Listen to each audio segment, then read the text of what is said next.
Hi, Bob the Canadian here. Welcome to this English lesson where I'm going to talk about the past, the present, and the future. Many of you have asked me to do a video about those verb tenses, and I thought what I should do is go over 5 of the most important verbs that you need to know as an English learner. And just do an English lesson where I talk about those 5 verbs, but also give you some examples of how to use them in the past, the present, and the future.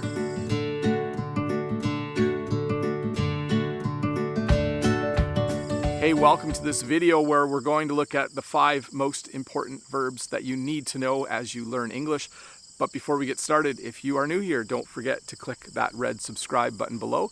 And for all of you, if you enjoy this video, please give me a thumbs up at some point while you are watching. The first verb I want to look at is the verb to be. The verb to be is used to describe your state of being.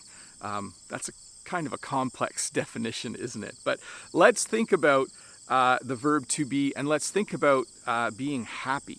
So yesterday I was happy, right now I am happy, and tomorrow I will be happy or I am going to be happy. You can use both interchangeably in English. So yesterday I was happy, right now I am happy, tomorrow I will be happy or I am going to be happy. The next verb is the verb to want. When you want something, you are expressing a desire for that thing. So usually I want ice cream. So yesterday I wanted ice cream. Right now I want ice cream. And tomorrow I will want ice cream or I am going to want ice cream. I think though usually I just want ice cream all the time. It's not that good of a thing to want, but it is tasty and yummy, isn't it? So, yesterday I wanted ice cream. Right now I want ice cream. And tomorrow I will want ice cream or I am going to want ice cream. So the next verb we're going to look at is the verb to go. And this one's a little tricky, so pay attention.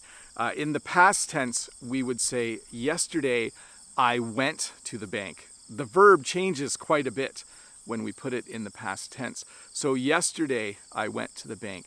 But notice in the present, if I say right now or today, I wouldn't say I go to the bank. It is grammatically correct. I would actually use the present continuous. I would say right now I am going to the bank or today I am going to the bank. So a little tricky with this verb. And then of course tomorrow I will go to the bank or I am going to go to the bank. Sorry, I think the future is a little tricky too, isn't it? Tomorrow I am going to go to the bank. Notice I use the verb to go twice in that sentence to indicate something that will happen tomorrow. So that's the verb to go. Yesterday I went to the bank. Right now I am going to the bank. And tomorrow I will go to the bank or I am going to go to the bank. So the verb to like is our next verb. When you like something, it means that you enjoy it or you appreciate it.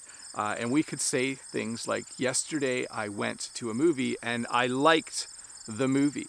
You could say, right now I am watching a movie and I like the movie. And you could say, tomorrow I am going to go see a movie and I will like the movie or I am going to like the movie.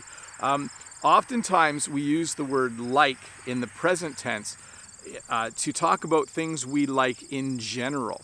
So you could say things like, I like cats, I like dogs, I like reading, I like movies.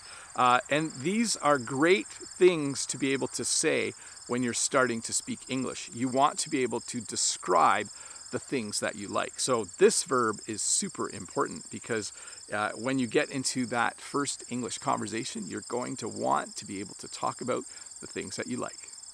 So the next verb is to have. In its simplest form, when you have something, it means that you own it. So you could say things like, yesterday I had a car, right now I have a car, and tomorrow I will have a car or I am going to have a car. Maybe you're going to buy a car tomorrow. So tomorrow you will have a car or you are going to have a car. So once again, yesterday I had a car, Right now, I have a car, and tomorrow, I will have a car or I am going to have a car. Well, hey, that was 5 of the most important verbs that you need to know in English. There are more conjugations below. If you noticed all of my examples, I used the first person. I said things like I am or I have. But if you look below, you will find even more conjugations that you should look over and you should memorize. Bob the Canadian here. You're learning English with Bob the Canadian. Thanks again so much for watching and have a great day. And if you have time, why don't you stick around and watch another